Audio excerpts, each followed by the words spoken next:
sorry for some technical reasons. Hello, I'm Monish Nagi, and I'm Vinayak Harigaran. And we're trying to build up a project here named ScoreSage. It's a score betting prediction system, and I hope you guys like it. Yeah, I think we'll continue with this. So basically, let's take the problem first. The problem is, we want to bet, right?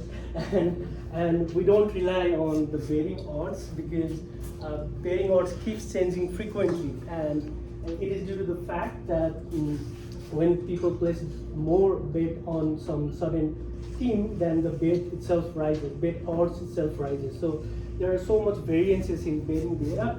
So we actually try to test on ourselves whether the statistics can actually help with the betting. And there are other problems as well, like biased decision making. Humans are naturally biased in terms of, because I always like to bet on my favorite team no matter what. But the statistics might be saying different things, right?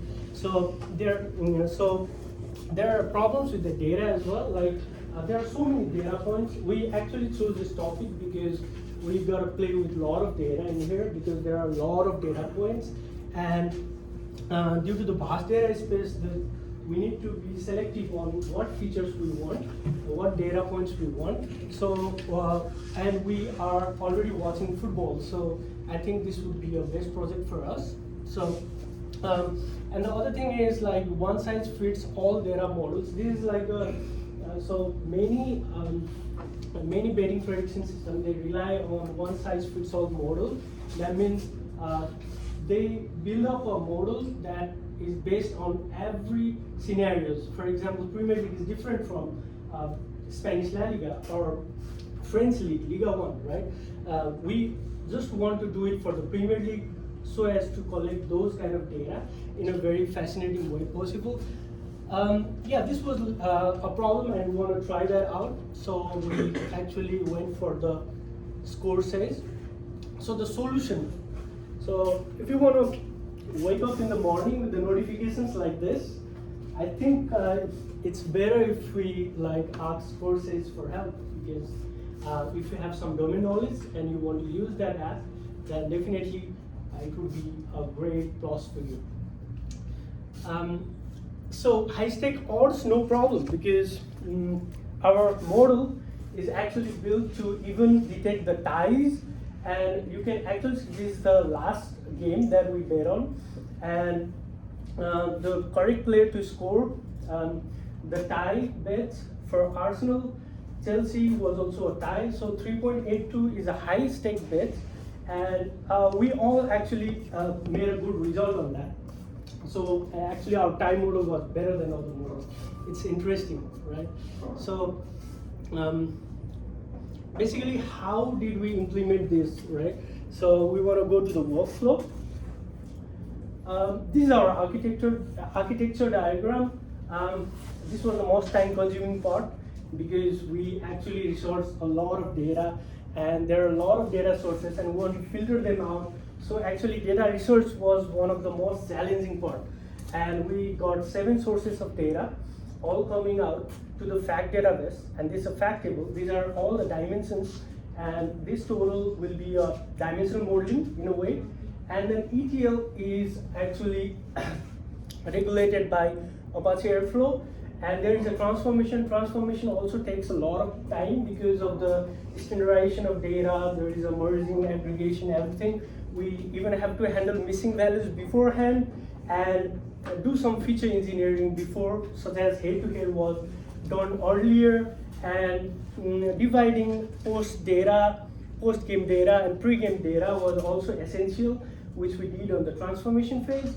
So this is a ELT cycle, extraction, load, and transform. Then we went to the data processing pipeline, and this is handling missing values. We did EDA, a lot of EDA to actually understand the data, and did some statistical analysis, feature selection, feature engineering, and we actually divided this into 2 databases, like prediction database and modeling database, because we want to actually slice the data so as to do both the training and prediction, right? So these are our classification models. We did have a lot of models, separate models for each category, because there are several things to bet on. It's not only which team wins, but it's also about over 2.5 goals, under 2.5 goals, both team to score or not, right? And all of those things. And at last, we actually sorted that table that we get to recommend the users which matches is the safest bet, right? And then we deploy on the Flask and visualize the data set. So what makes us unique? Different data sources. Our key features would be the team players overall average that I will discuss later, because players is the important part in our actually the system. PPDA, pass for defensive action. Accuracy starts.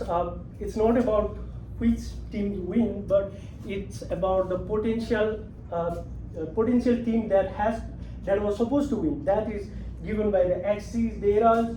And even we consider weather conditions and fixture difficulty rating that we self-engineered to know about what are the difficulties in the next fixture, all right? And the techniques where we didn't use averages, because averages was a little didn't understand the relationship of data, so we tried weighted average and that worked. There was cumulative stats, player clustering, ensemble learning, and stacking. I want to talk about the player features, because it was one of the features, just one feature in our models. But in order to develop that feature, we actually feature engineered in an extensive way, so that we got a lot of data points for the players, right? So there was we get this data from FPL API, and for example, assist, goal scores, market value form, right? The total goals, everything. We got a lot of data points from the players.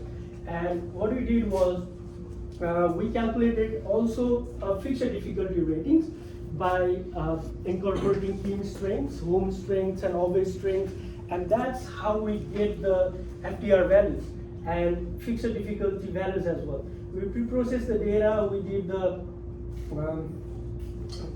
encoding of the values, and applied PCA. Okay, so there are a lot of features. So when there are a lot of features and there is a relatively small data set, we want to reduce the dimensions. So that's why we use PCA for it. And when we apply PCA, we want to compare the PCA stars, like PCA1 and PCA2. Are they linear, or are they have the non-linear relationships, right? So we are supposed to, because PCA only works for the linear combinations of data, and we want to check the non-linearity of it. And so what we found is in every games, the linearity changes. So we made up yes or no, whether the non-linearity actually is there or not, and we calculated the PCA score to rank the players. Okay, PCA was not meant to rank the players; it was just used for clustering purpose. But we actually devised the PCA score formula to depending upon the explained variance, because so PC1 is explaining, for example, 51% of the variance, PC2 is explaining something more, right? So according to the explained variance, we actually devised the PCA score, and that score is dependent on every player, so that we can actually rank the players in a very distinct way possible. So we, for visualization, we use k-means clustering, and we rank players. After ranking the players, we sort those players by the average in terms of team. So every team will have just one average PCA rank. So this all data was actually devised into a higher metric, and that metric we want to use into the betting model. This is just one metric that I'm discussing about. There were other metrics as well, but this is one of the key metrics. So talking about models, I want to hand over to Vin. Thank you, Manish. Okay, so as Manish mentioned, we have many features coming in from many sources. In fact, what Manish just spoke about, that is just one feature in our model. We haven't even actually started talking about the actual betting models that we're using. So, okay.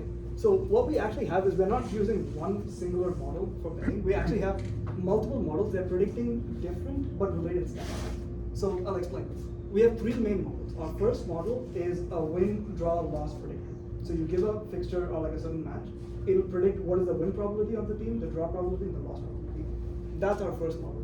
Our second model is over under 2.5 goals. So each team, what is the probability that they, like what is the expected goals that they're expected to score for team 1 and team 2. That's our second model.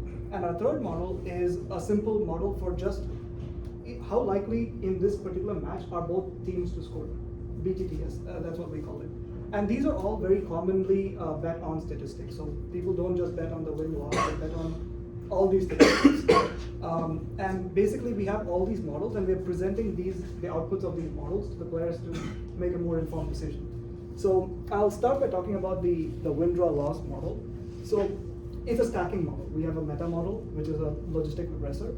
And it is comprised of three base models. One is going to predict whether team 1 will win, what is the probability. Then there's a draw model, which is only predicting how likely is it to draw. And same thing for team 1 loss or team 2 win. Those are the three models. And then these three models are fed into the meta model, and that's a stacking model. And that kind of takes a consensus based on the outputs of these three models and predicts a certain win-loss draw ratio. So that's our first model. The second model is the BTTS, the both team to score model. That's a random forest classifier, and that's an independent model. It's not a stacking model, it's simply just a random forest classifier, yes or no, will both teams score. That's our second model. The third model, the over under 2.5 goals. So this is kind of like, we're kind of using it to predict the score for the teams.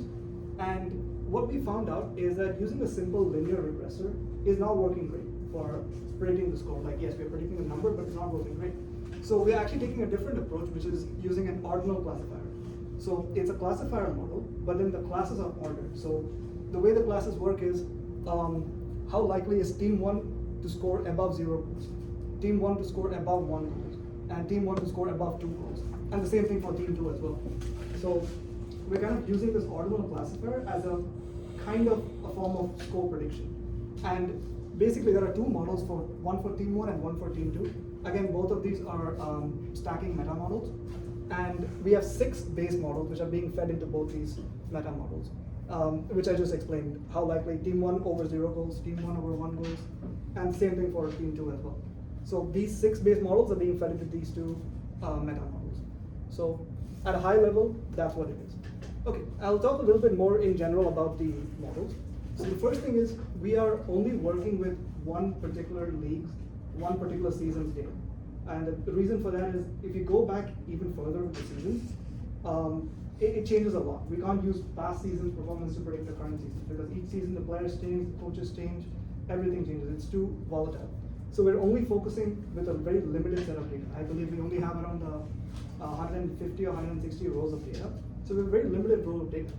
So what ends up happening is if we just do a simple test train split, we end up overfitting the data.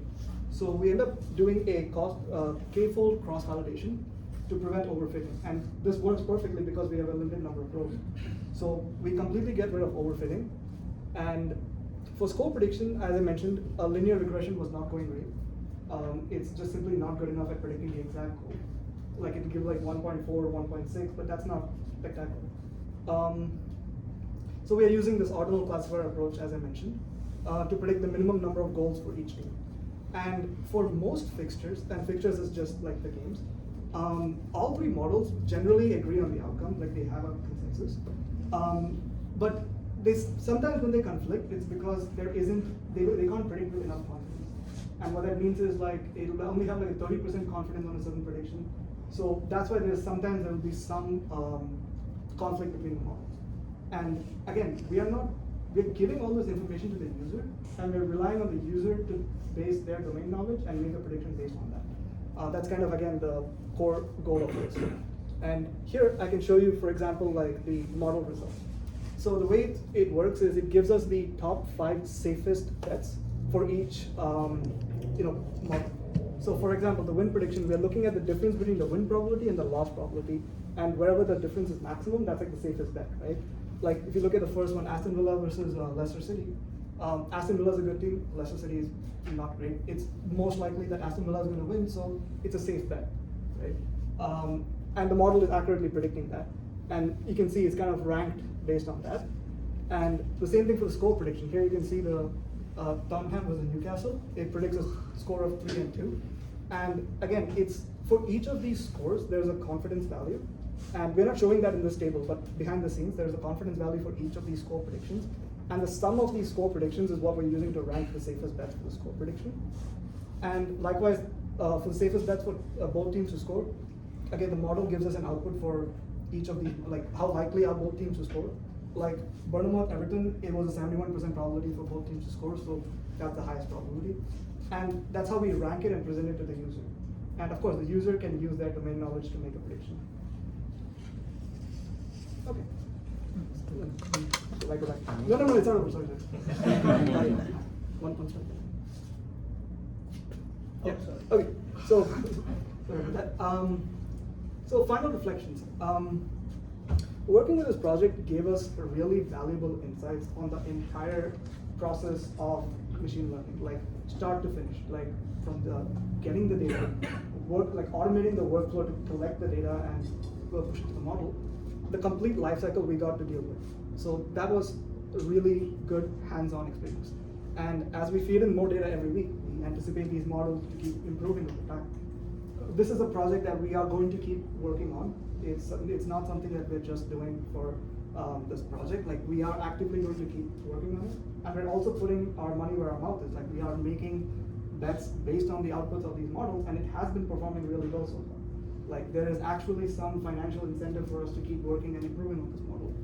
And we did a complete, thorough exploratory data analysis to understand the data we're working with, as Manish explained much more in detail earlier on. And we also have domain knowledge. We're both football fans, we watch football, we have domain knowledge. And we did this initial feature selection, and then we further did feature engineering. And like Manish had shown, just the player stats alone is a complete model of its own. And that's just one column in our data before we feed into any of these models. So it's layers and layers of machine learning models going behind this. And it's important because that player data is actually one of the most important features when we did our feature importance. And we accommodate the nonlinear relationship, like it's complex data, and we use the appropriate machine learning algorithms to fit the data as the data is. And we completely automated the workflow behind this. So as Manish mentioned, we have the ELT going on. We have the APIs where we're fetching data for this. Like we're not actually going and fetching this data manually for each week. It's all being automatically fed to us. We're also doing web scraping, like for example, getting the betting odds from the betting websites. They don't provide APIs and they don't usually let you scrape it, so we have to kind of get a little creative on how we do that, but it's still automated. And of course, we're also using Airflow for managing the whole workflow. And the output, the tables that you saw was all rendered in Flask. And we also, like as a collaboration between both of us, we used GitHub to like, of course, share the code. And we also used Jira. Like even though it's a 2-person project, Jira was incredibly helpful for us to kind of divvy up the tasks and just have a little bit of accountability between us. And that's what let us keep track of the whole project, and we were able to deliver on time. And we of course used Crispian methodologies to run in our class, and we applied that as well.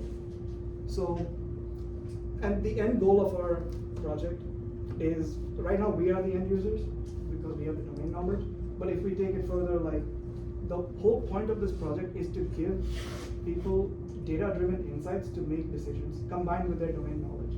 That's kind of the end goal of our project, and so far it's been performing it's got very promising results early on. Like we've made money with this, based on this. So, and we will continue to do that. Next week there are some games. We're planning to run the models again, get some predictions, and hopefully make some money. So, thank you very much for your time.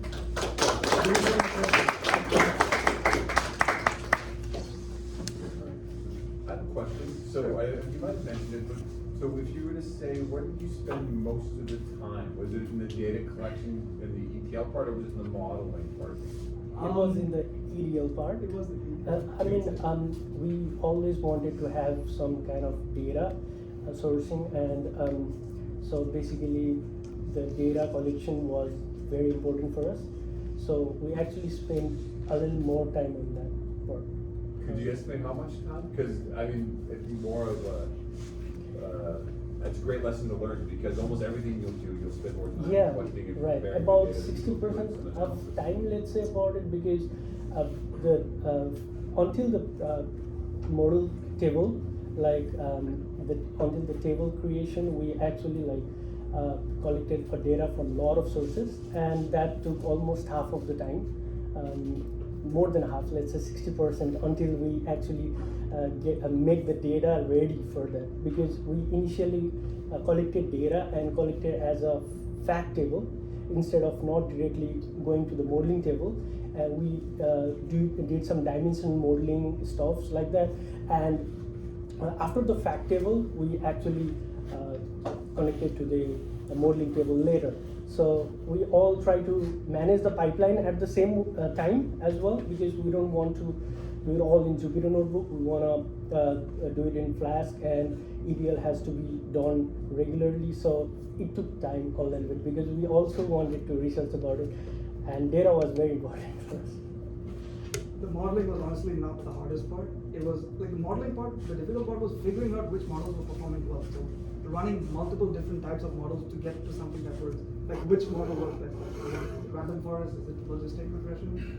That took some time, but that was not the hardest part. Like you mentioned, the ELT, getting the backend automated, that actually took a lot of time. Yeah. Great work. Any other questions? Thank you.